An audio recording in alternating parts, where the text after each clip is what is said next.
Buenas noches. Antes de ir con la mucha información de este jueves, veamos esta imagen.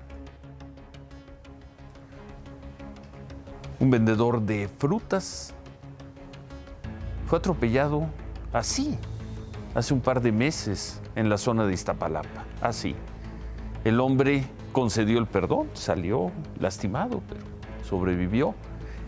Concedió el perdón y una aseguradora se comprometió a pagarle los daños. El cálculo de daños que se hizo fue de 6,000 pesos y no se los han pagado. Vamos a tener la historia en un momento. Antes también, hoy se conocieron las mejores fotografías del 2020, las fotografías del World Press Photo, quizá el premio más importante en el mundo, y el fotógrafo mexicano Iván Macías obtuvo con ese trabajo el segundo lugar en la categoría de retrato.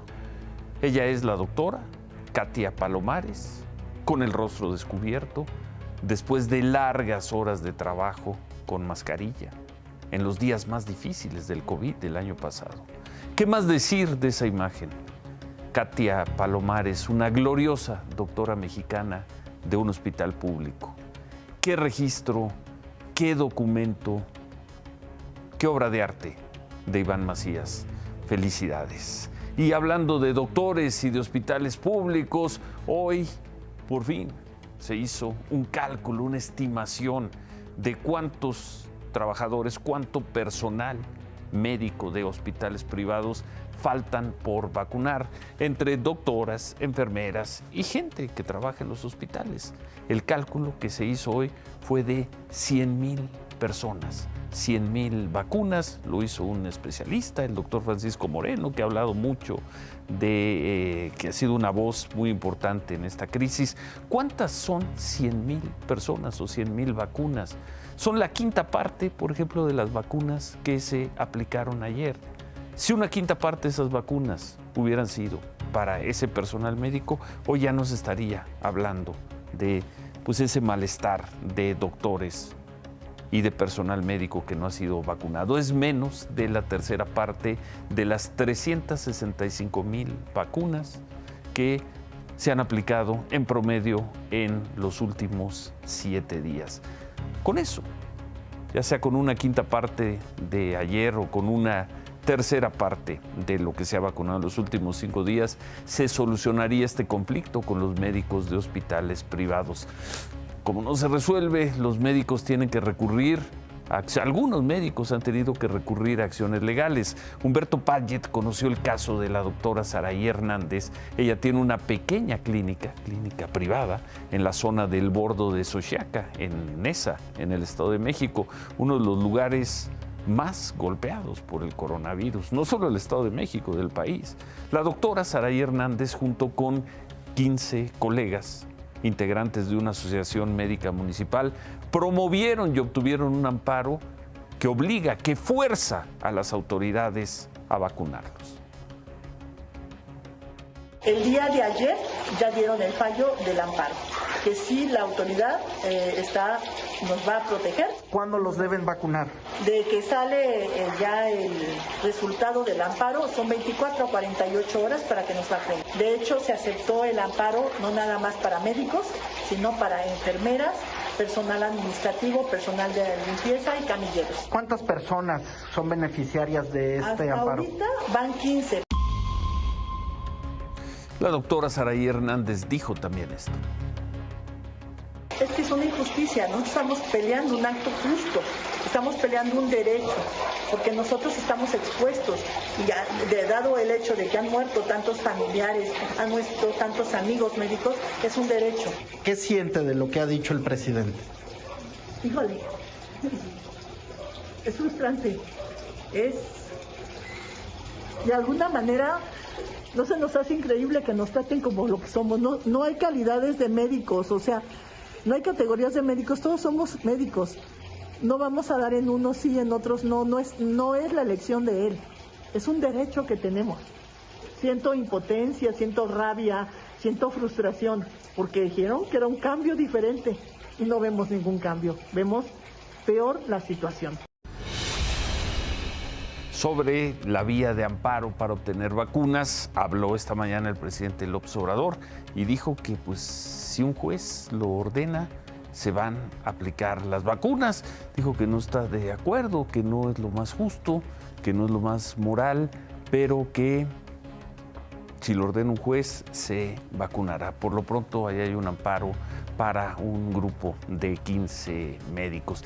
El presidente, por cierto, cuando comenzó la pandemia, aseguraba que eran falsos los reportes de falta de equipo de protección en hospitales. Hoy, un año después, el presidente reconoció que sí se dieron esas carencias. Yo quiero aprovechar para agradecerle mucho a los médicos, a las enfermeras, a los trabajadores de la salud. Han estado atendiendo enfermos al principio, arriesgando sus vidas, porque no tenían cubrebocas, no tenían guantes, no tenían protección. Se consiguieron todos los equipos, se les protegió.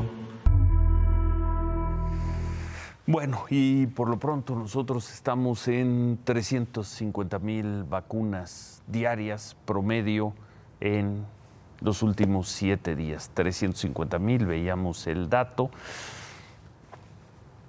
¿Qué es lo que se está pidiendo? Pues vacunación para estos doctores y que también lo que está pidiendo que ojalá se pueda vacunar con mayor velocidad a la población, quizá porque los mexicanos quieren ver imágenes como las que poco a poco se empiezan a dar en algunas regiones de países y en este caso como lo que está viviendo ya Israel, donde a partir del domingo pasado, del próximo domingo, ya no será obligatorio usar cubrebocas al aire libre. Desde el mes pasado, y vimos aquí las imágenes, reabrieron restaurantes, bares, playas. Gracias a un acuerdo con Pfizer, Israel ha vacunado ya al 59% de su población y ahí están las imágenes de hoy. Israel pasó de tener 60 muertes diarias a menos de 10 en promedio en la última semana. Los contagios pasaron de 8,000 diarios en enero a 200 en la última semana. Por todo eso, Israel pudo celebrar así el aniversario de su declaración de independencia.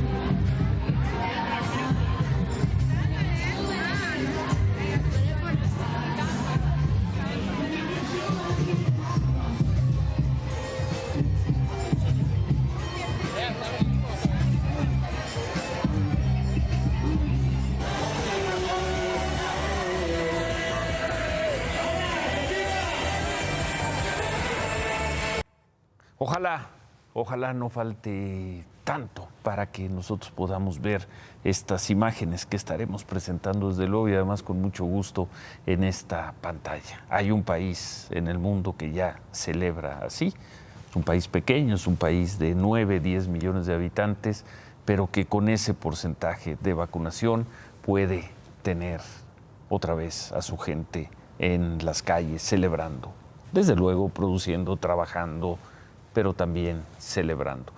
Pero, hoy se dio a conocer una noticia que podría poner un freno al optimismo y a la emoción incluso en esos países como Israel. El director de Pfizer, Albert Bourla, informó que es muy probable que sea necesaria una tercera dosis de la vacuna contra el coronavirus, una tercera dosis que se tendría que aplicar entre 6 y 12 meses después de la segunda. Y después tendría que haber una dosis cada año. Como este es un fenómeno nuevo, este es un virus desconocido y la ciencia ha ido contrarreloj, pues todo está por verse. Pero hoy llamaron la atención las declaraciones de la cabeza de Pfizer. Quizá sea necesaria una tercera vacuna contra el COVID. Y hablando de vacunas, a finales de enero comenzó la vacunación de los casi 23,000 maestros de Campeche. Ahora estos maestros se preparan para una primera etapa del regreso a clases, que va a ser el lunes. No son todas las escuelas de Campeche, pero se calcula que 6,000 alumnos van a regresar a las escuelas.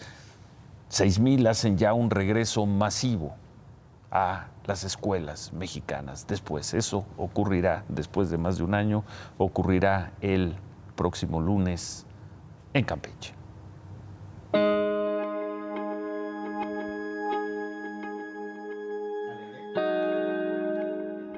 El contexto geográfico de la comunidad, pues como que está a nuestro favor, ¿no? La gente casi no salen los señores, por eso hay esa confianza de que también pueden mandar a sus hijos. Tuvieron que pasar 13 meses para que él regresara a su escuela. Adalberto May es el director de la primaria indígena de la comunidad Carlos Cano en Campeche. También es profesor, de primero o de sexto de primaria, lo que se ofrezca porque aquí no hay más docentes. Y gestor de todo lo que necesita esta pequeña escuela. Lo mismo limpiadores que internet para los alumnos. Una herramienta que, por cierto, no tiene la escuela, a pesar de ser una de las 137 que encabezan el regreso a clases a nivel federal. Nos ha tocado el turno, pero a lo mejor sí nos va a llegar. Tengo la confianza de que sí nos va a llegar el internet y ya podemos trabajar más tranquila con los alumnos. El próximo lunes en Campeche, 5,900 alumnos y 278 maestros regresan a clases presenciales en la primera de 3 etapas de un plan que deberá culminar con toda la matrícula escolar del Estado en las escuelas. El gobierno federal decidió que fuera aquí, y no en otro estado del país, el lugar de la reapertura. Y la mano la llevan escuelas en comunidades rurales que se han salvado del coronavirus, como Carlos Cano, a 84 kilómetros de la capital de Campeche. Una comunidad indígena que no tiene profesores de fijo, que recibe cada día a un maestro que no vive en la comunidad. Un tema de movilidad que preocupa a algunos padres de familia. Los maestros no son de aquí. Si supiéramos que viven aquí y eso, pues no hay problema, porque los maestros no salen, no nada. Y el pueblo se ha mantenido tan bien hasta ahorita, sin un caso, a que arriesguemos. ¿Cómo te sientes de que ya vas a regresar a la escuela? Con miedo. ¿Por qué? Por la enfermedad. ¿De veras? ¿A qué año vas a regresar? A sexto. 24 alumnos de esta pequeña escuela, la Venustiano Carranza, regresarán el lunes a una vida interrumpida. Les ilusiona ver a sus amigos, jugar fútbol, usar una computadora, aunque no tenga internet. A su profe, el único en esta escuela primaria, le basta gel, limpiadores y entusiasmo para regresar. Estoy tranquilo y no hay esa tanta preocupación porque sé que la gente sí me va a responder.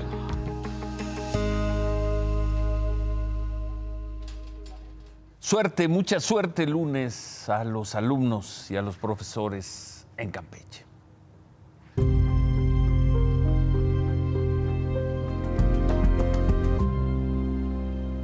Veíamos al inicio del programa, este caso es el del señor Felipe Martínez, atropellado por un conductor, esto en la colonia Prado, en Iztapalapa. La aseguradora del conductor, del coche, del auto que atropelló a este señor, llegó a un acuerdo de 6,000 pesos para reparar el daño y a la fecha, 2 meses después, no le han pagado al señor.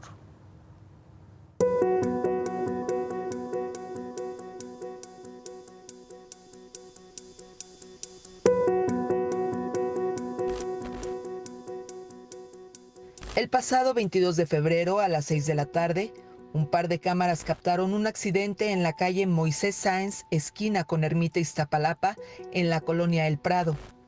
El atropellado, Felipe Martínez, un vendedor de fruta de 44 años de edad. Yo venía por aquí con mi triciclo y mi puesto. Empecé a pedalear, así estaba el rojo, me subí al triciclo y le pedaleé. Yo ya no volteé para nada porque no pasaba ni un carro. Y más o menos, terminando la camioneta, como por aquí fue donde me impactó el carro. Desde aquí me pasó a arrastrar hasta la otra cuadra. En minutos, una ambulancia llegó y por el dolor le fue suministrado a Felipe un medicamento mientras otra ambulancia lo trasladaría al hospital. Un documento de Ava Seguros clasificó las lesiones como leves en los brazos completos, pecho, costillas, cuello, cabeza, espalda y ambas rodillas. Mientras Felipe Martínez esperaba el pase al hospital, el ajustador de nombre Renan Martínez Islas le pidió firmar el perdón al conductor. La aseguradora le ofreció por los daños una suma de 4,997.66 centavos más 1,000 pesos por la fruta que perdió aquel día. Mi familia me convence de que yo le otorgue el perdón. Bueno, es que me veían mal y me decían que pues que ya para que me revisaran, porque de qué servía que me iban a dar dinero si llegando al hospital me iban, pues los doctores iban a decir que era tarde, ¿no? Felipe Martínez otorgó el perdón en un ánimo de tener de manera inmediata el pase a un hospital. Pero a mes y medio del accidente, la aseguradora no ha pagado los daños, es decir, los 6,000 pesos que prometieron y que le servirían para recuperar su fuente de empleo. Me quedé sin trabajo, estuve convaleciente en casa un mes porque me atropelló un señor que dice que no me vio. Haciendo cuentas, más o menos yo le calculaba como unos 14, o bueno, hice cuentas todo y sí salían como 14,000 pesos, como para que nada más me quieran dar 7,000 y aparte los días de trabajo que no tuve, pues que estuve yo en casa, ¿no? Convaleciente y tuve que pedir prestado dinero y pues yo creo que pues que no es justo, ¿no? De parte de la aseguradora el que haya pues el que no asuma como debe de ser la responsabilidad. Hace un par de años teníamos en este programa una sección que se llamaba ¿Qué diablos pasa en este país?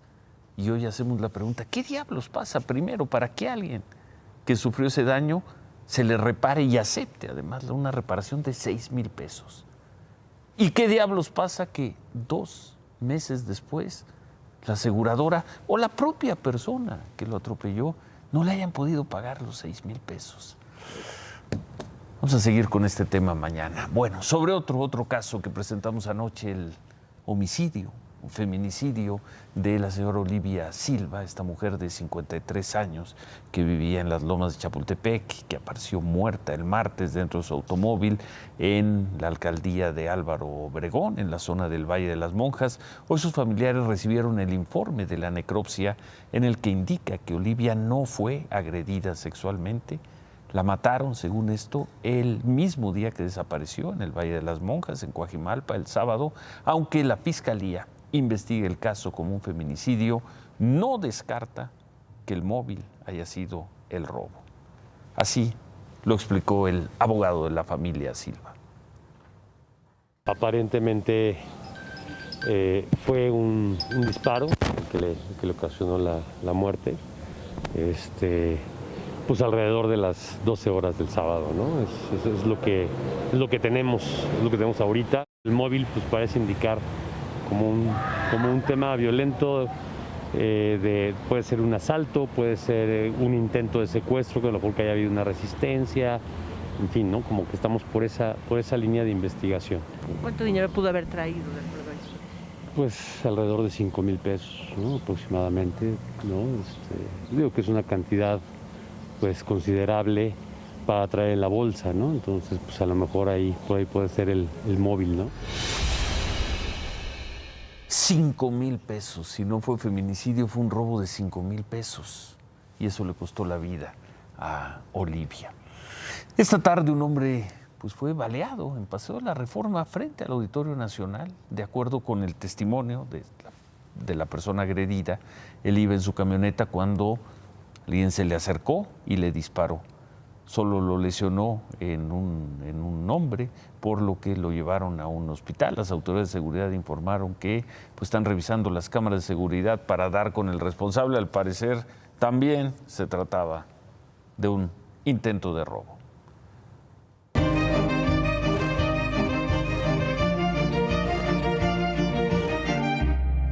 Y vaya escándalo el que se ha dado con estas imágenes que vimos aquí el martes, las del gobernador de Michoacán, Silvano Aureoles. Estaba de gira por el muy violento municipio de Aguililla y en la plaza principal vio a un pequeño grupo de manifestantes quienes le estaban reclamando con pancartas.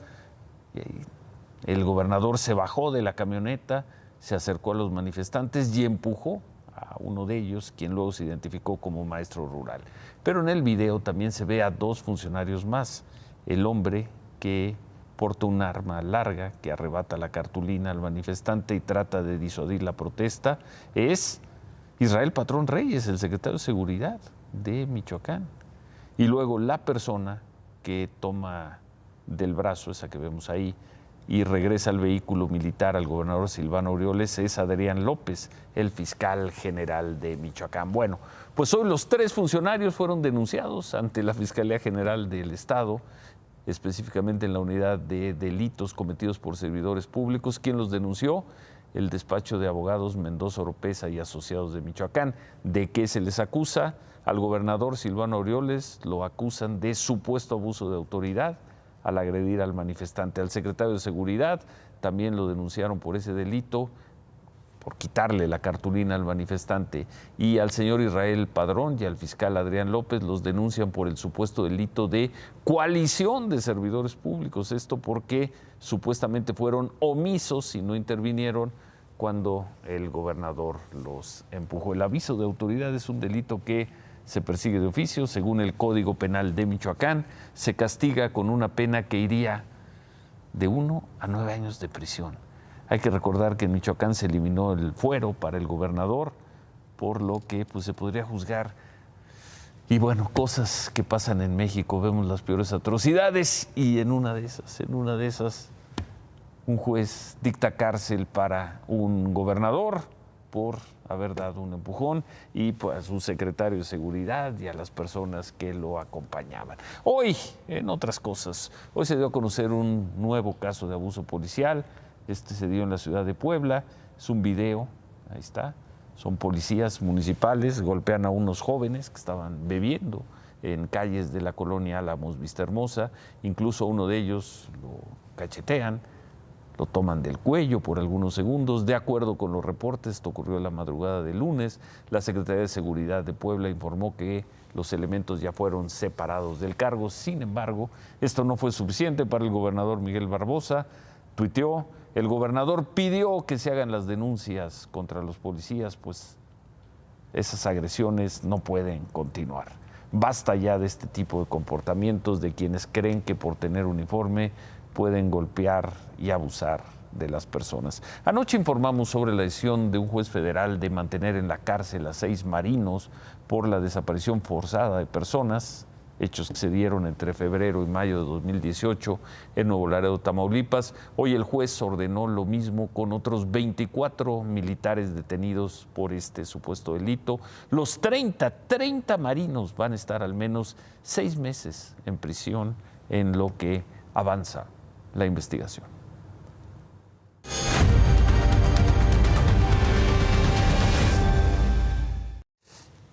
Vamos a ver esto porque esto es lo que vamos a vivir en unos domingos. El INE hizo un primer simulacro sobre la votación en las casillas para las elecciones del 6 de junio. Los simulacros son para poner en práctica las medidas sanitarias. Así se va a votar.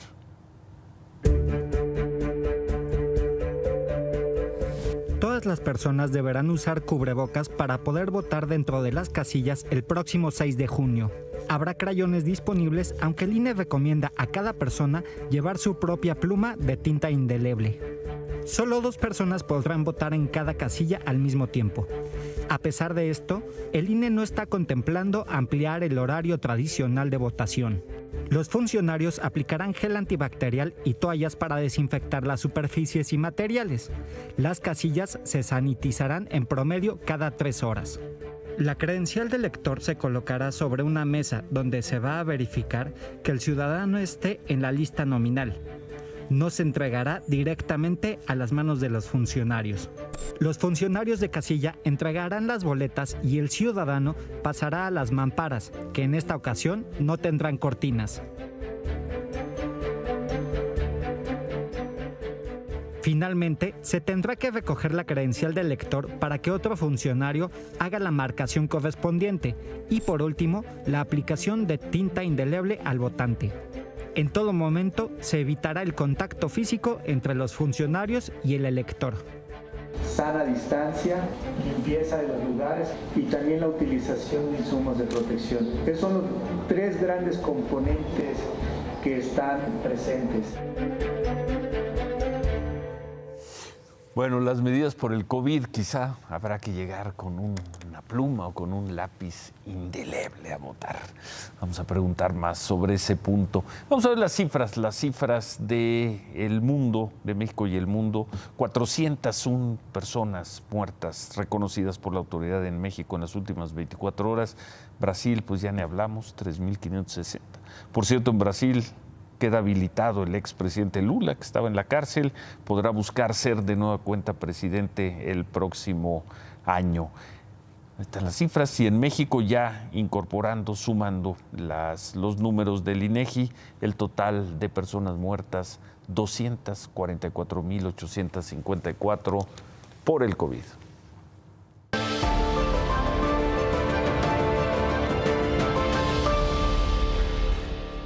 Bueno, el Senado dio mucho de qué hablar. El Senado avaló hoy votó un paquete de leyes reglamentarias que reforman al Poder Judicial, y hubo por ahí algunas cosas muy controvertidas.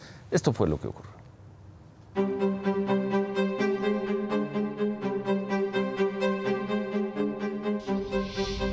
De golpe, la Constitución Política de los Estados Unidos Mexicanos se modificó mediante un artículo transitorio cuando se aprobaban las reservas de la reforma al Poder Judicial. La persona que a su entrada en vigor ocupe la presidencia de la Suprema Corte de Justicia de la Nación y el Consejo de la Judicatura Federal durará en el encargo hasta el 30 de noviembre del 2024. Sí se aprueba, señor presidente. Los dormidos senadores de la oposición, priistas y perredistas, aprobaron la propuesta del Partido Verde que amplió la gestión del presidente de la Suprema Corte por 2 años más, terminando su periodo al fin de este sexenio, así como el de los integrantes del Consejo de la Judicatura. Luego se quejaron de no haberse dado cuenta del fondo del asunto. Algunos sí repararon en lo sucedido. Ya tronó. Solicito, senador Dante, guarde compostura y continúe la secretaría. Continúe la secretaría. Senadora López Hernández, Ruth Alejandra. Y Telles del PAN en contra. Con una bola rápida quieren ampliar un periodo constitucional en contra del PAN. Botella Montes. Los inconformes dijeron que el controvertido transitorio les quitó de golpe la posibilidad de renovar al ministro presidente Arturo Saldívar y que nunca se puso en ninguna de las mesas de acuerdos políticos sobre la reforma. Ni siquiera se publicó en los documentos que hoy analizarían. Con esto, el presidente de la República se está apoderando del Poder Judicial. Están violando la Constitución. Esto no puede ser, esto es aberrante. El presidente de la República ha dicho que no son lo mismo y con esto nos está demostrando que tiene razón. Es peor que los peores presidentes que ha tenido México. Lo quiero decir con todas sus letras. Estamos ante un golpe de Estado al Poder Judicial. Cuando yo escuchaba, me parecía exagerado que dijeran que el presidente era un peligro para México. Claro que con esto demuestra que es un enorme peligro para México. El jefe de los morenistas llegó a la mitad del debate y evidenció la falta de cuidado de la oposición a la hora de legislar. ¿Cómo pueden decirse sorprendidos quienes votaron en favor? 85 votos, ¿a los 85 los engañaron? ¿A las 85 las engañaron? Pues ¿qué están haciendo? Somos senadores y senadoras. Lamento mucho algunos discursos que por honor a la palabra no voy a decir de quiénes, porque estaban enterados de esta propuesta. No se llamen a sorprendidos, no se llamen asaltados. Sabedores de que una controversia constitucional ante la Corte no tiene futuro, la oposición advirtió de nuevos cambios. Mañana entonces un transitorio le puede ampliar el tiempo que dure el presidente de la República actual. De ese tamaño es la gravedad. En verdad no sabían los senadores de la oposición, no sabían. ¿Los engañaron o no estaban concentrados? 85 votos a favor, 85-24. Y hay estas reclamaciones. Cuesta mucho entender también en ocasiones el comportamiento de los senadores de la oposición, de los legisladores de la oposición. Los priistas que votaron a favor fueron Manuel Añorbe, Carlos Aceves, Erubiel Ávila, Ángel García. También votaron a favor panistas, Cecilia Márquez, Juan Moya, Raúl Paz. Perredistas, votó a favor Miguel Ángel Mancera, Juan Manuel Faucil, Marco Trejo. Luego de esto vinieron las críticas y las defensas, como esta que tuiteó el coordinador de los senadores de Morena. Tuiteó: el Senado aprobó una histórica reforma judicial.